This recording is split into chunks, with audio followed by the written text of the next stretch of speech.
Paz do seu bom dia, glória a Jesus.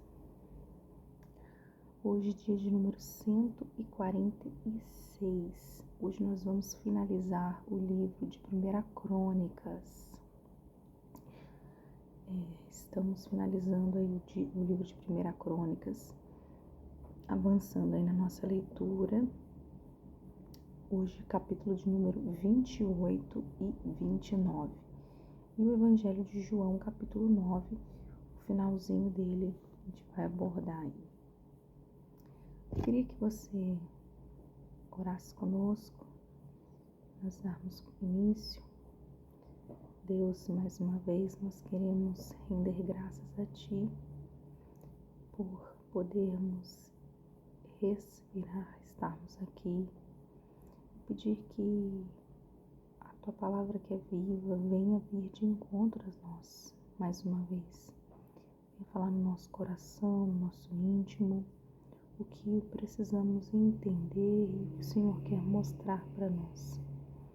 Nos ajuda na interpretação, a nós falarmos de nós mesmos, mas o que o Senhor tem para nós. Nós oramos e pedimos em nome de Jesus. Amém. Amém? Glória a Deus. Então, livro de 1 Crônicas, capítulo de número 28.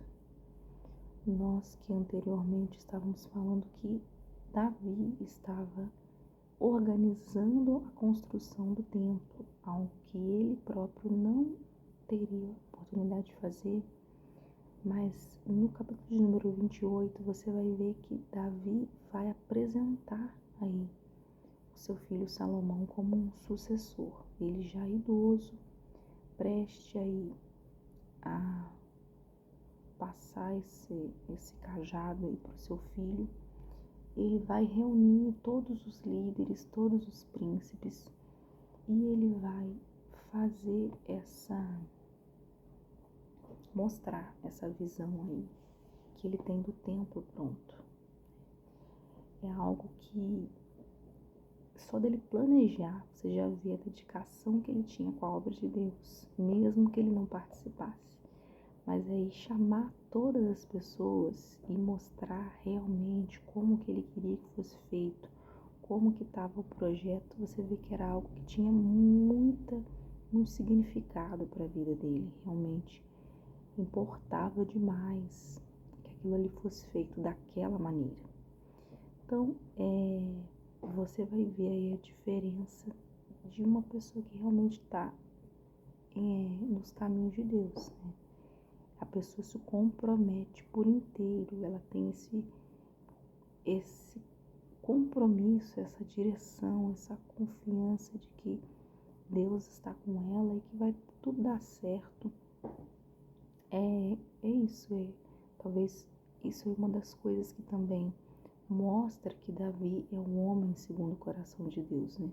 Mesmo não estando incluído em estar naquela obra, ele estava organizando toda ela, ele fazendo tudo ali nos conformes para agradar a Deus. Não era para agradar ninguém, simplesmente era para agradar a Deus, né? Essa questão da obediência, né? A gente sabe que ele deu umas escapulidas, umas erradas, mas diferentemente do que nós vimos no capítulo 9, no início, né?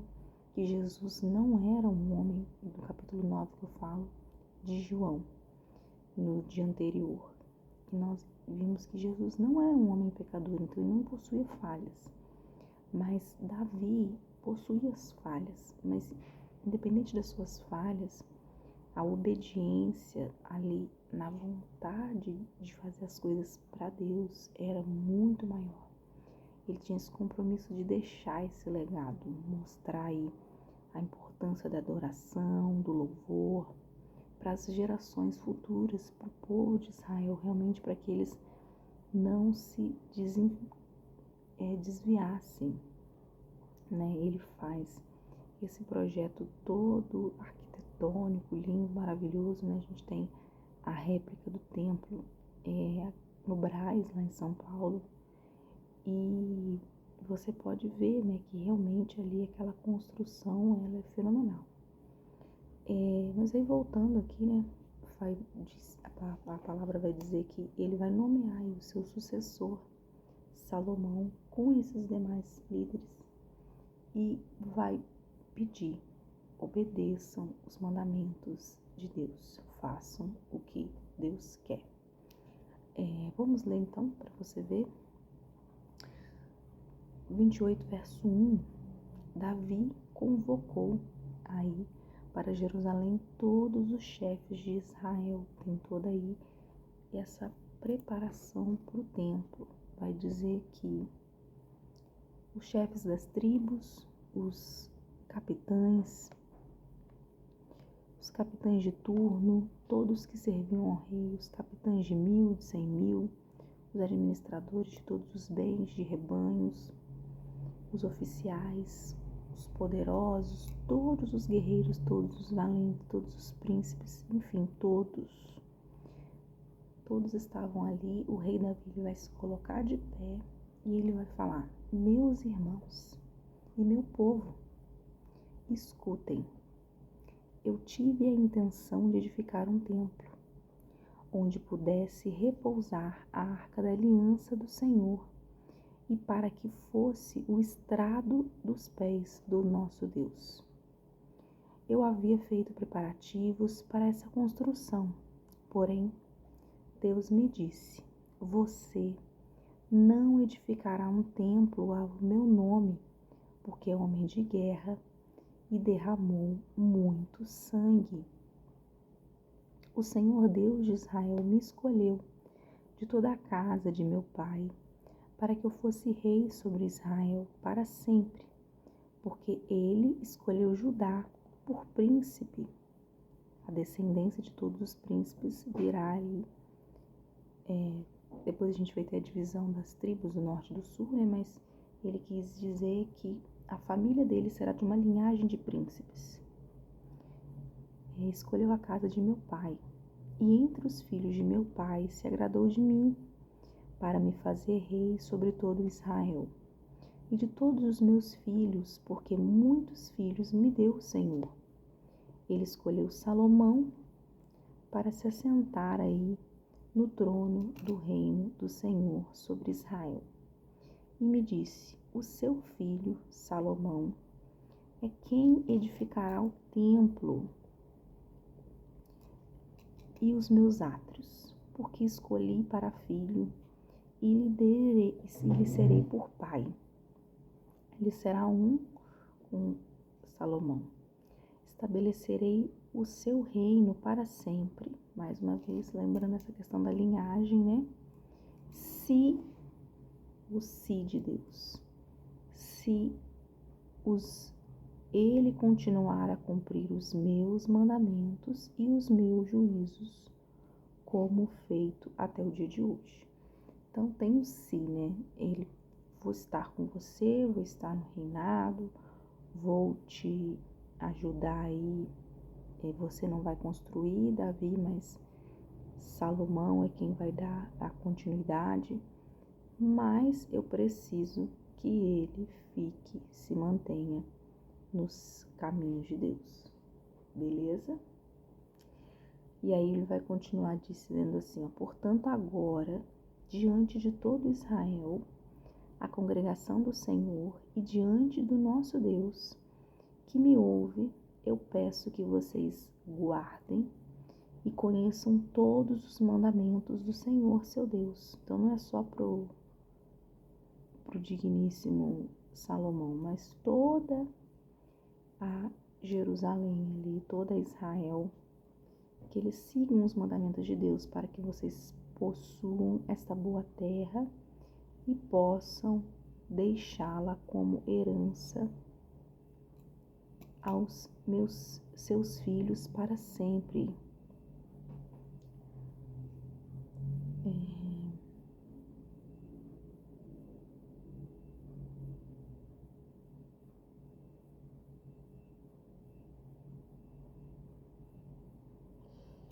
Onde que eu tava?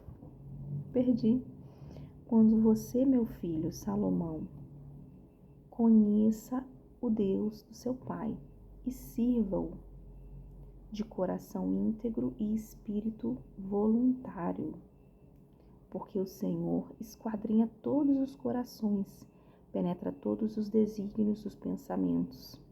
Se você o buscar, ele se deixará achar por você, mas se você abandonar, ele o rejeitará para sempre. Agora tenha cuidado, porque o Senhor o escolheu para edificar uma casa que sirva de santuário. Seja forte e mãos à obra. Bora, Salomão, né? Você é quem vai ficar responsável. Tenha o coração íntegro diante de Deus e faça aí a obra dele. E aí, ele vai dar agora instruções detalhadas para a construção do templo. Verso 11 vai falar assim, ó.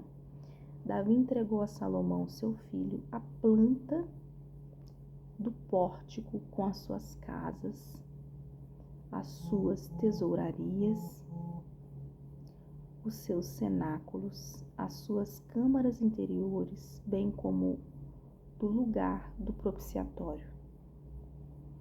Também entregou a planta de tudo o que tinha em mente com referência aos átrios e a todas as câmaras ao redor para o tesouro da casa de Deus, para os tesouros das coisas consagradas. Deu-lhes instruções para organizar os turnos dos sacerdotes, dos levitas e para toda a obra do ministério da casa do Senhor, para todos os utensílios, para o serviço da casa do Senhor. Especificou o peso do ouro, com todos os utensílios de ouro, cada serviço, o peso da prata, todos os utensílios de prata, cada serviço, o peso para os candelabros de ouro, as suas lâmpadas de ouro, para cada candelabro e suas lâmpadas, segundo o uso de cada um. Também o peso do ouro para cada uma das mesas de propiciação, o peso da prata para as mesas de prata, ouro puro para os garfos, para as bacias, para os copos, para as taças de ouro, devido peso a cada uma, bem como para as taças de prata, cada uma o seu peso, o peso do ouro refinado para o altar de incenso, bem como, segundo a planta, o ouro para o carro dos querubins, que haviam de estender as asas e cobrir a arca da aliança do Senhor. Davi disse: tudo isso me foi dado por escrito, por mandamento do Senhor, a saber, todas as obras dessa planta. Tá tudo aí, ó. Salomão, é só você seguir à risca as referências da planta. Seja forte e mãos à obra. Mãos à obra, meu filho. Não tenha medo, não fique assustado, assim como Josué falou, né? Porque o Senhor, meu Deus, está com você. Ele não o deixará, nem o abandonará, até que você termine todas as obras para o serviço da casa do Senhor. Eis aí os turnos do sacerdote, também as escalas estavam todas lá. Os levitas, cada um para o seu serviço. Para cada obra você poderá contar com voluntários, pessoas aí envolvidas no serviço, competentes para fazer todo tipo de serviço. Também os chefes e todo o povo estarão inteiramente às tuas ordens. Então, tá tudo aí, tá tudo detalhado. Eu separei aí alguma parte em ouro. Eu falo para você, Salomão, tenha coragem, você vai conseguir e as pessoas vão estar aí para te ajudar. Pode ficar tranquilo que você vai vencer aí essa etapa. E aí, Davi finaliza, né? O capítulo de número 29, a gente vai ver as ofertas de Davi e dos chefes da congregação.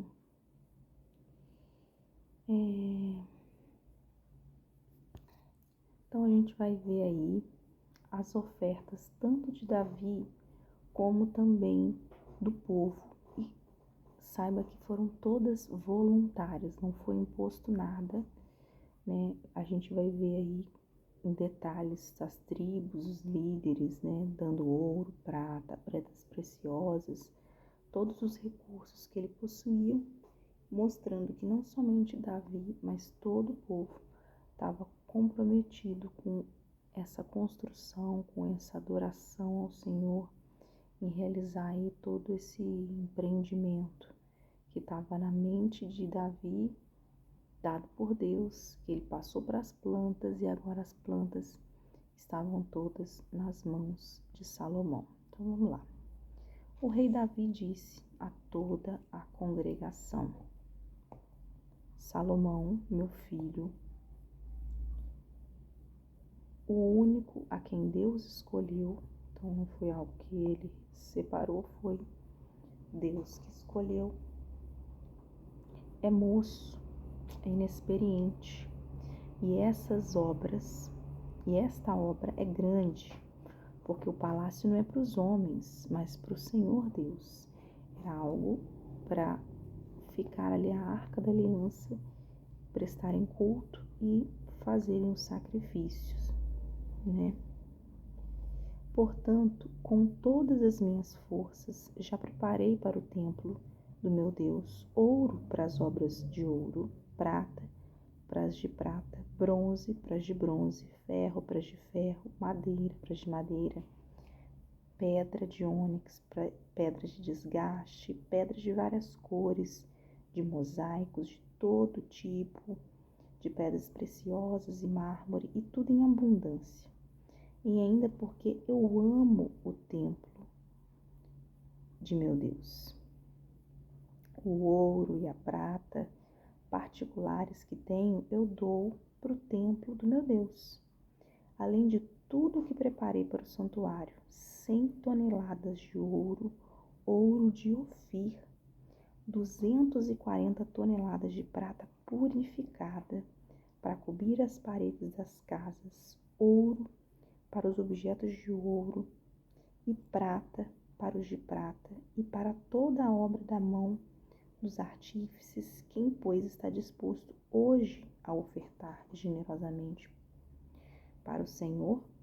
Então, assim, ele mostra que ele estava entregando tudo, estava comprometido com tudo, ele já tinha preparado tudo, organizado tudo e separado os recursos financeiros dele também para isso. E aí ele chama a galera perguntando: quem está disposto hoje a ofertar com generosidade para o Senhor? Quem está disposto a me ajudar aí nessa empreitada? Então os chefes das famílias e os chefes das tribos de Israel, os capitães de 1000, os de 100 e até os administradores da obra do rei fizeram ofertas voluntárias e deram para o serviço da casa de Deus 170 toneladas de ouro, 10.000 barras de ouro, 340 toneladas de prata, 612 toneladas de bronze, 3.400 toneladas de ferro. Os que possuíam pedras preciosas as trouxeram para o tesouro da casa do Senhor, a cargo de Jeiel, o Gersonita. O povo se alegrou com tudo o que se fez voluntariamente, porque de coração íntegro fizeram ofertas voluntárias ao Senhor. Também o rei Davi se alegrou com grande júbilo. Todos estavam envolvidos ali de maneira voluntária. Todos ofertaram, porque Davi também ofertou tudo que tinha ali. Então as pessoas também falaram a ele: se ele está comprometido, nós também vamos nos comprometer. E todos fizeram ali, se alegraram muito. Imagina, né? Realmente devia ser um lugar assim maravilhoso, porque olha os materiais, olha, e tudo puro, né? Para cobrir as paredes, para cobrir o teto, o chão, enfim, cada pedacinho tinha algo de muito valioso, para que algo mais valioso, a presença de Deus, estivesse naquele lugar. E aí a gente vai ver agora a oração de Davi, né? Algo muito bonito, algo aí cheio de reverência, cheio de reconhecimento da grandeza de Deus, né? Muita humildade, mostrando que ele estava ainda na dependência de Deus e que ele queria louvar ao Senhor, né, diante daqueles preparativos. Vamos lá, verso 10. Davi louvou o Senhor diante de toda a congregação e disse: Bendito és tu, Senhor, Deus de Israel, nosso Pai da eternidade à eternidade. Teu, Senhor, é poder, é grandeza, é a honra, a vitória, a majestade, porque tudo é teu, o que há nos céus e na terra. Teu, Senhor, é o reino, tu te exaltaste como chefe sobre todos. Riquezas e glórias vêm de ti, tu dominas sobre tudo, e na tua mão há força e há poder. Contigo está o engrandecer e dar a força, e tu dás a força a todos. Agora, nosso Deus, graças te damos, Senhor, e louvamos o teu glorioso nome. Portanto, quem sou eu e quem é o meu povo para que pudéssemos dar voluntariamente essas coisas? Porque tudo vem de ti e nós só damos o que vem das tuas mãos. Nós entregamos o que o Senhor nos ajudou a proporcionar. Porque somos mensageiros diante de ti, peregrinos como todos os nossos pais. Os nossos pais sobre a terra são como sombra e não temos permanência. Senhor, nosso Deus, toda essa abundância, se preparamos para edificar um templo ao teu santo nome, vem da tua mão e é toda tua. É o Senhor quem preparou o recurso, é o Senhor quem proporcionou a gente conquistá-lo e ela vai retornar para você no templo. 17 diz: Bem sei, meu Deus, que tu provas os corações e que te agradas da sinceridade. Eu também, na sinceridade do meu coração, dei voluntariamente todas essas coisas e acabo de ver com alegria que o teu povo reunido te faz ofertas voluntariamente. Então eles tinham aprendido a ofertar e não precisava mais repetir e insistir. Eles tinham entendido a importância de entregar voluntariamente. O Senhor Deus de nossos pais, Abraão, Isaque e Israel, também conhecido como Jacó, conserva para sempre no coração do teu povo estas disposições. E pensamentos firma o coração deles em ti. E ao meu filho Salomão dá coração íntegro para guardar os teus mandamentos. Os teus testemunhos e os teus estatutos fazem tudo para edificar este palácio, para o qual fiz todos estes preparativos. Então Davi disse a toda a congregação: Agora louvem o Senhor seu Deus. Então toda a congregação louvou ao Senhor, Deus dos seus pais. Todos inclinaram a cabeça, adoraram o Senhor e se prostraram diante do rei. Todos ali cantaram, todos adoraram, todos também se ajoelharam e oraram. No dia seguinte, versículo 21, vai dizer que eles trouxeram os sacrifícios. Aí eles vão fazer as ofertas para que o Senhor receba aí essas plantas e tudo mais. Eles vão trazer os sacrifícios e eles vão oferecer holocaustos. E aí, em grande quantidade também, né? A gente vai ver aí 1000 bezerros, 1000 carneiros, 1000 cordeiros, com suas libações, sacrifícios em abundância por todo o Israel. Comeram, beberam e naquele dia diante do Senhor com grande alegria. Então vão trazer os sacrifícios, vão oferecer os holocaustos, vão comer e beber e vão se alegrar. Verso de número 22 ainda, né? Salomão, então, ele é proclamado rei diante de toda essa eventualidade aí. Pela segunda vez, fizeram rei a Salomão, filho de Davi, e ungiram ao Senhor por príncipe, a Zadoque por sacerdote.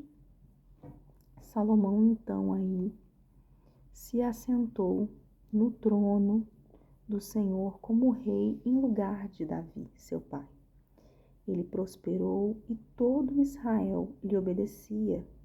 Todos os oficiais, os soldados e até todos os filhos do rei Davi prestaram homenagens ao rei Salomão diante de todo Israel e lhe deu majestade real, qual antes dele não teve nenhum rei em Israel. Então, eles reconheceram ali quem era Salomão e todos estavam ali de joelhos, né? Reverenciando aí a Salomão. E aí, no verso de número 26, a gente vai ter aí o registro da morte de Davi. É passado aí o seu reinado para o seu filho e logo em seguida a sucessão de Salomão, a gente tem a morte de Davi. Vai dizer assim, ó, verso 26. Assim Davi, filho de Jessé, reinou sobre todo Israel. Ele reinou sobre Israel durante 40 anos. 7 anos em Hebrom, 33 anos em Jerusalém. Morreu com boa velhice, cheio de dias, riqueza e glória. Então morreu naturalmente. Salomão, seu filho, reinou em seu lugar. Os atos do rei Davi, tanto os primeiros como os últimos, estão escritos nas crônicas de Samuel, né? Então, provavelmente Samuel escreveu o livro de crônicas. E também Natã, o profeta. Nas crônicas de Gade também o vidente. Todos esses, quando está falando do vidente, é o profeta Samuel, o profeta Natã e o profeta Gade, tá? Só para você saber. Ali também está registrado o que se passou no seu reinado e se fala a respeito do seu poder e de todos os acontecimentos que se deram com ele, com Israel em todos os reinos daquela terra. Então, além do livro de crônicas, né, como você viu também anteriormente, só para reforçar, você vai acompanhar aí partes dessa história lá no livro também de 1ª e 2ª Samuel e 1ª e 2ª Crônicas. Ok? E aí finalizamos o dia de número 29 do livro de crônicas. Vamos agora para o Evangelho de João, capítulo 9, finalizar a respeito aí da questão da cegueira espiritual. Nós vimos anteriormente que um cego de nascença, ele foi curado, e o questionamento era, quem pecou para que ele nascesse cego? E nós falamos que, porém, não era a cegueira espiritual em si da que aquele homem havia nascido, mas sim a cegueira espiritual. Não era a cegueira física daquele homem, mas o problema era a cegueira espiritual dos escribas e do fariseu. Eles não acreditavam, simplesmente eles não queriam acreditar. Então, o que fazer com essas pessoas, né? E eles interrogavam aquele cego, perguntando, e aí, gente, é você mesmo? Perguntaram para os pais deles, ele foi curado mesmo? E aí o cego fala no finalzinho ali, né? Fala, ó, eu sei que foi Jesus que me curou. Vocês ficam repetindo que ele é pecador, eu não sei. Verso 25. Eu só sei uma coisa. Eu era cego e agora vejo. E era isso que ele estava enfatizando, gente. Olhem o milagre que aconteceu. Parem de se preocupar com o homem em si. Mas não tinha jeito, né? A preocupação deles era essa. Verso 26 vai dizer assim que eles vão perguntar outra vez. Mas explica para nós aí, o que ele fez a você? Como que ele abriu os olhos? Ele já tinha falado, gente. Ele já tinha falado que... deixa eu ver se eu acho aqui.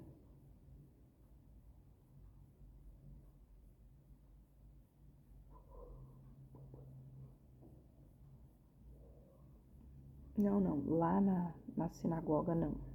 Não, sim, ó. Verso 15, ele pôs lama sobre os meus olhos, lavei, estou vendo. Ele já tinha falado, né, como que tinha sido feito. Eles queriam ter certeza absoluta. E ele respondeu, já lhes disse. Meu Deus, eu vou falar de novo. Mas vocês não ouviram?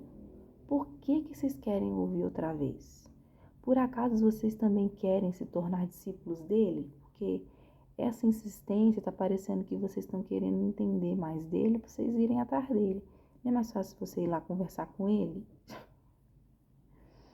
Então os insultaram e lhe disseram, discípulo dele é você. Nós somos discípulos de Moisés. Sabemos que Deus falou a Moisés, mas este nem sabemos de onde é. O questionamento deles era porque a lei de Moisés era a primeira a ter sido colocada. E Jesus, quando curava, ele falava que ele era o Filho de Deus, né? Como se ele tivesse inventado algo novo, né? E, na verdade, não. Ele pega a lei de Moisés, mas olha por uma ótica não somente religiosa, mas também uma ótica de compaixão às demais pessoas. E era isso, não é que ele estava mudando as coisas, mas ele estava olhando com mais apreço, com mais detalhes. E aí eles falam, né? Você que deve ser discípulo. E o cego fala, não, vocês que querem ser discípulo. Imagina o climão, né? E o homem ele vai responder, estranho que vocês não saibam de onde ele é, mas ele me abriu os olhos. Sabemos que Deus não atende a pecadores. Ele vai fazer milagres só com quem é separado. Pelo contrário, se alguém teme a Deus, pratica a sua vontade, a este ele atende. Então, ele não tem como ser uma pessoa, um enganador aí, porque eu realmente era cego e hoje eu tô vendo, né? 32. Desde que o mundo existe, jamais se ouviu que alguém tenha aberto os olhos de um cego de nascença. Se esse homem não fosse de Deus, não poderia ter feito nada. Mas eles disseram, você nasceu cheio de pecado, quer nos ensinar? E a gente hoje tem um entendimento que às vezes Deus usa pessoas que a gente está ensinando para ensinar a gente. É assim. Às vezes a criança ensina o adulto e o adulto ensina a criança e o jovem ensina o adulto. E não está tudo bem. É do mesmo jeito que o idoso que ensina o adulto. Está tudo bem. Não é pela pessoa em si, é pela palavra que transcende a pessoa. Então, quando nós falamos no altar, não é sobre nós, é sobre Ele. É pela força que está em nós, por intermédio dEle. Não é nada nosso, é algo que vem de Deus. E aí, a palavra vai dizer que ele foi expulso de lá pelos fariseus, né? Versículo de número 35, Jesus vai reencontrar esse homem cego e vai conversar com ele. né, a respeito justamente da revelação espiritual. Depois dessa exclusão, ele vai encontrar o ex-cego, agora com olhos e alma abertos, né? Olha só. Jesus ouviu que eles tinham expulsado o homem. Ao encontrá-lo, perguntou: Você crê no Filho do Homem? Você crê em Jesus? Que eu sou filho do homem? Que eu sou filho de Deus? E ele respondeu: Quem é, Senhor, para quem eu creia nele? Explica para mim melhor, Jesus, para que eu possa acreditar. E Jesus lhe disse: Você já o tem visto. É aquele que está falando com você. Então ele falou: Mas me explica quem é o Filho do Homem. Ele falou: O Filho do Homem sou eu, amado. Ele disse: que você está vendo aqui. Então ele afirmou: Se é você, eu creio. Eu tenho certeza que foi você que me curou, então eu creio que é você que fez. E ele vai o adorar, né? E Jesus vai continuar: Eu vim a este mundo para juízo, a fim de que os que não veem vejam, os que não veem se tornem cegos. Alguns dos fariseus que estavam perto dele perguntaram: Por acaso também nós somos cegos? Você está incluindo a gente aí nessa panela de pessoas que não estão enxergando, que não estão vendo? E Jesus vai responder: Se vocês fossem cegos, não teriam pecado algum. Mas porque agora dizem, nós vemos, o pecado de vocês permanece.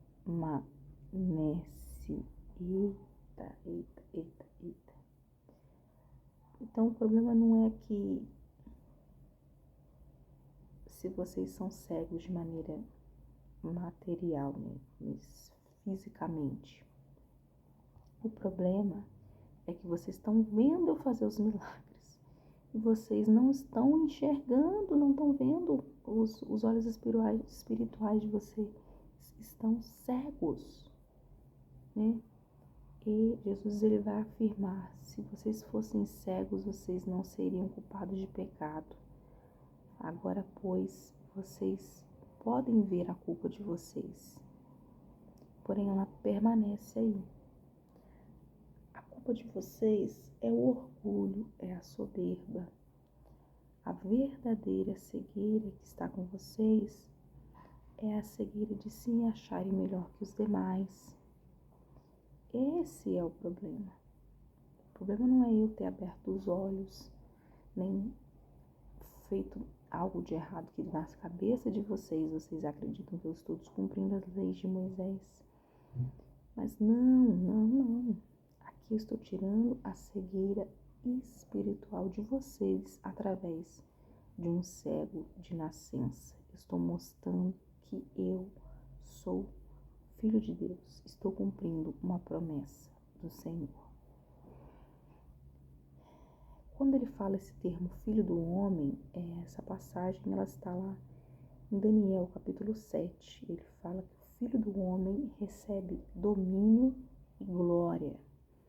Então, ele se intitula Filho do Homem. Eu manifesto a glória de Deus Pai. Eu manifesto e curo o cego. E se vocês acreditarem, também são curados, serão curados da cegueira espiritual. Então, ele mostra realmente que ele é o Messias, que ele é a luz de Deus, que ele é a salvação, mas que ele precisa que eles creiam. Sem fé é impossível agradar a Deus. E é sobre isso. É sobre isso o capítulo de hoje. Foi bem rapidinho, né? O texto hoje. Mas o importante é a gente ver, enxergar na vida da gente com os mesmos olhos desses cegos, não com os olhos dos fariseus, né?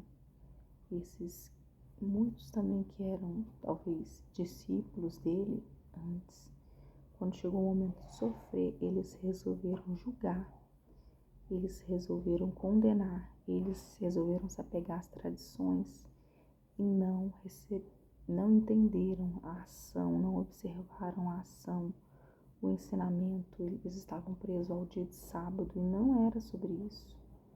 Era sobre tirar aquele homem daquela escuridão, curar ele para que ele pudesse viver de fato.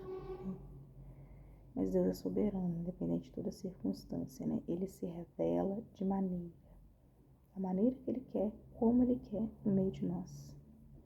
E aí, às vezes, quem está com o ouvido espiritual ligado consegue enxergar. Quem não está, infelizmente, não consegue ver. Então, que estejamos com os olhos abertos para que possamos ver todas as maravilhas que Ele vai fazer. Amém? Amém. É isso. Analisando aí 1 Crônicas, para poder entrar no livro de 2 Crônicas, capítulo 1. Amém? Amém. Fiquem na paz do Senhor. Até a próxima.